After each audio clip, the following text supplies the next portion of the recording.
living in Rockland. We're so excited to have another episode today. A local Joe Agnello, born and raised in Rockland County, and the owner and founder of NOCO. Joe, we're so excited and thank you so much for your time today. Why don't you kick it off and introduce yourself and tell us a little bit about yourself? Sure, and thanks for having me. Again, my name is Joe Agnello. I am born and raised here in Rockland County, and about 14 years ago, I started this business, NOCO, as a small catering company working out of the back of a church, and we've grown pretty exponentially to where we are today. And again, I'm raising my kids here in Rockland as well, going to the South Orangetown schools. So I'm born and bred here, and my roots are here. Very nice. I remember you from the food truck, and then you also was it the Nyack, or not the Nyack? What's that pool? I'm blanking. In Tallman. Tallman, you were there too, right? And now you Yep. officially have your own storefront. How did you transition to take us through the steps of how you got there? Sure. It's been a long road for sure. So as I said, back in 2011 was when I started the business, catering business. I started it with about $3,000 and bought the bare minimum and tried to make a name for myself. I always enjoyed food and had a passion for it. I grew up a third generation general contractor, actually. And it was with the last recession years ago that I decided, you know what, I need a new path because that just wasn't working anymore. And I went into food and, over the years, built a business, built a client base that has remained very, tried and true to me. And before the food truck, I transitioned to, there was a lot of different ventures, a lot of different things I tried. You always, in business, you're trying something to see what sticks and what might make it. So one of the first big moves we made was when we got on board with Tallman. That was, I want to say, 2015, and we became the food and beverage managers there. We ran there for 2 full seasons, and it was great. It was a great experience. It made me learn a lot. It helped me with business.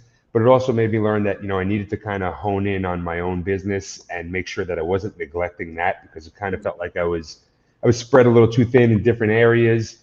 So pulling back on that, went back to catering, which the catering never went away, but it took a little bit of a backseat as I was focused on trying to run Tallman and what we were doing there, because that was a monster of an operation.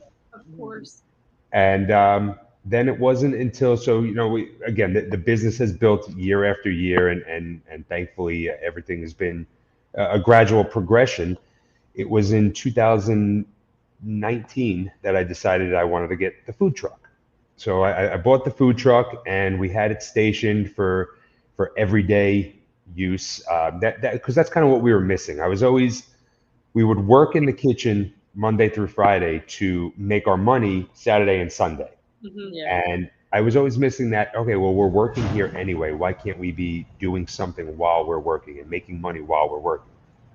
So the food truck provided me that avenue right away. And we ran the food truck for 2.5 years, fully operational. And then I'm trying to think of the exact dates. I think it was 2022. We were working out of our primary base was the Tappan Reformed Church over there, where we were working out of the kitchen. And unfortunately, we had a massive fire, and we lost everything. And it was at that point where, this was like a real, okay, what are we doing here? Am I pushing forward, or do I pack it in and do I go get a job and just say the heck with it and not worry about the business? But person after person, starting from my wife and my family, you can't give up on this. You've come too far. There was a lot of push from family and friends, especially, to keep at it. So you turn a negative into a positive, and I kind of took that unfortunate situation of the fire and losing everything as the push out of the comfort zone that I probably otherwise wouldn't have had. So that pushed me. I needed a kitchen. I needed somewhere to continue to make money so I could feed my family and I could keep my employees, paid. And this place came available, and I said, you know what? Let's jump in. Let's go for it. And that's how we wound up here. And we took possession of the place. I took the keys last year in December. Had a couple of renovations to do. And we got operational with the catering by January. Oh, wow. But unfortunately, with all the nonsense that the town put me through with permits and timing and whatnot, it took all of about 10 months before I was able to open the restaurant. And now we've opened. We opened early September, so we've been open a little more than 2 months now. And now we're week to week. Everything seems to be, again, trending in the right direction. It's a slow go right now, but we are trying to get the exposure of the place now. Yeah, it takes time. Yeah. What a story. I had no idea. I was just thinking to myself, us entrepreneurs too, in real estate, everybody thinks it's so easy, right? That it looks so glorious. Oh my God, Joe owns a catering company and he just figures it out and he's got boatloads of money and he's all over the place. Yeah. To just hear your story about what you went through and how you're pushing through is incredible to me. And that's, it means a lot, especially in a local community. It makes me want to support you more because, you're trying to put food on the table for your family and it's not like we're supporting an Amazon or it's really special. Yes, it totally is. So why don't you tell us a little bit about what? Go ahead. I'm sorry. Go ahead.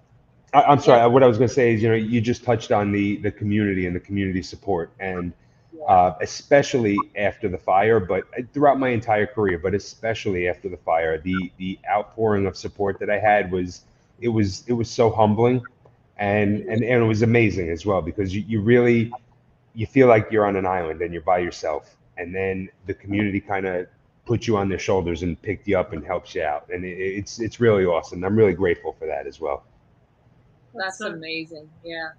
I wanted to ask you about your, what kind of food. Let's, tell us about the food and why you, decided with that, and what does that look like? Sure. So the way I always put it to everyone is I am not a culinary trained chef. I am self-taught. I am more, and I can't even take credit for self-taught. I'm more grandmother taught. Yeah. Spent a lot of time in the kitchen with my mother and my grandmother, and I am born and raised Italian, so I can cook Italian with the best of them, but it's not what I wanted to do. So I wanted to be different. I wanted to set myself apart from every other. Again, when I started the catering business, I didn't want, at that point I was going to, whether it was birthday parties or whatever it was, and you had your standard buffet out. It was your chicken franchise, your penny vodka, your sausage and peppers. So that's great. I can do all of that too, but what sets me apart? How can I be different than that? And that's when I started just getting a little more creative with everything I did. And it led me to barbecue, which is where I landed, and I feel like I've thrived. The restaurant is a barbecue themed restaurant. We are, from pulled pork to brisket, mac and cheese, baby back ribs. We do. I guess the way I always put it is we're American. We're barbecue with an American flair, and not to say that I don't do Italian and do it well, but it's not something on the everyday menu here at the restaurant.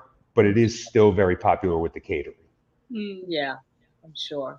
So you're still doing the catering out of the restaurant. So now if somebody wants to do either catering or party or anything, they could reach you both. You could either come in to eat, and now you also have ability to cater again.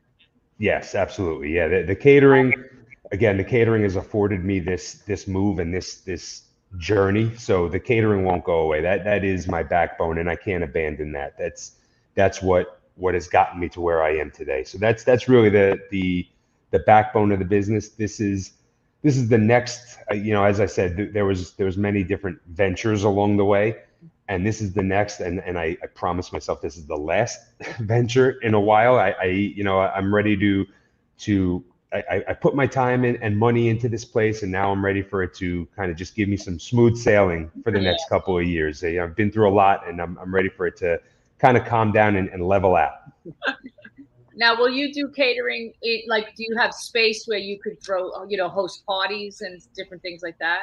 Yes, yeah. So the restaurant has, on a daily basis, has 50 seats. Okay. We have an upstairs, which we use as our daily dining room. However, the upstairs, when properly configured for an event, which we do rent out, the space for an event can hold about 60 to 70, depending on the configuration of what you wanted to do. Gotcha. And we have booked it out for a couple of events, and we're trying to get that to be more of a norm here, especially as the winter months come. We're looking to activate this space a little more. And we are looking to do, we're probably going to do some of our own events as well to kind of showcase it, whether it be a brunch or a late night party or whatnot, because we do have the full liquor license here as well. So it's somewhere where people can come, hang out, have a couple of drinks, or you can rent it out and have an open bar for your guests if you'd like. So yeah, it's, again, very new, and we're trying to spread the word of it. And, things like this hopefully will help do that. Absolutely. Yeah. And you didn't go far. You were just across the street with the food truck. So right across the street. I've been to your food truck a bunch. I would always grab my sandwich and run. I love it. So now we could come in and enjoy it. It sounds yes. I need to come in and try. And the biggest thing, I get a lot of people that came for the food truck, and they're like, "You're indoors. It's cold outside. This is great." And yes, yep, exactly. We have a roof. We have heat. We have air conditioning. It doesn't matter if it's raining or snowing. You can still come get our food. But you still have the truck, right? I do. So the truck I keep for private events. Yeah. Mm-hmm. Whether it's corporate or residential, whatever it is. But the truck is part of the catering team. Yeah, absolutely. Very cool. I love that. So you could still go to local events or like a food event or truck fair. You'll find you there sometimes, maybe, because your hands are going to be full at the restaurant. So yeah, I do a lot less of selling with the food truck now, just because of the overhead involved with it, and again, now my risk is here at the restaurant. Yeah. Right. So to send out another set of risk just doesn't make a lot of sense. I do it every once in a while, and it's not, I kind of pick and choose when I do it, but for the most part, the way I put it to customers is the food truck is for hire. Okay. You tell me how many people you're feeding, we show up, I know how much food I have to bring, and we go out for X amount per person. That makes sense. Yeah, it's great to know. And it's great to have. That's a little extra, like you said, that's your little extra, piece there that you could put out there. It's really nice. Yeah, it just, it expands on the catering business. It's become another tool for catering. Yeah. It's great. I mean, I had my wedding in my backyard, and it was like, that's like the new thing, like the food trucks coming and outdoor events, especially with, the pandemic. A lot of people feel better with being outside. So it's a great thing to have and for others to know you have as well. Yeah. We actually, so you touched on weddings. We do that a lot, and because the truck is it's a fairly large truck, so it is a full kitchen inside. So a lot of times when we do weddings, these backyard or these barn themed weddings, they're very popular now, and we bring the truck sometimes not to use as a food truck for people to come eat at, but it's our mobile kitchen. It allows us to take the event to you and not have to incur extra costs with travel and getting food hot from point A to point B. Right. Yeah, that makes a lot of sense. Yeah, and outside weddings go right along with your theme. Of, barbecue, the American. And it's so good. We have to bring Tommy. Yeah, I gotta bring my husband to your new restaurant. We got. Yeah, absolutely. Please do. I'd love to have you guys. Yeah, we would love that. Is there anything else you want to share with our following about your restaurant? I know we're going to drop your location, the address, and how to get in touch with you. But is there anything you have any events coming up soon, or you're still working those kinks out? We are still working those kinks out. I do hope to have a kind of a calendar of events coming up. That's what I'm working on now, especially for the winter. I want to kind of try to get this place activated where I have a calendar of events so people know what's going on.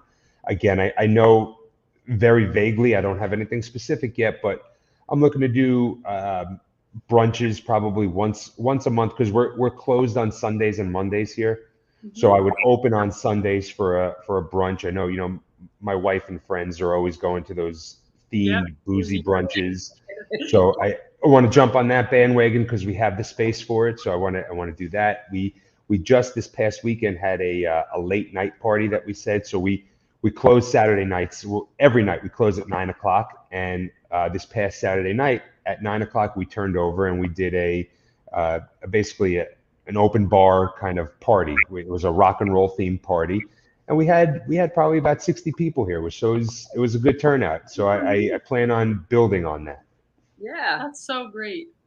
That is amazing. Yeah. So well, you know we're trying to again just trying to get the word out on the place, and you know I think the big thing is letting people know that it is dine in, because I think people just associate me right away with takeout only. Yeah. A lot of people come in and they say, I didn't know I could eat here. So that's the part of the message I'm trying to spread, that and that, yeah, the event space is available for rent as well. Amazing. Well, Joe, thank you so much for your authenticity and telling us your story and for your time today. We really appreciate it. I will definitely be hopping in for lunch very soon. Me too. All right. I appreciate it. Thank you guys as well. Thanks, Joe. All right. Take care.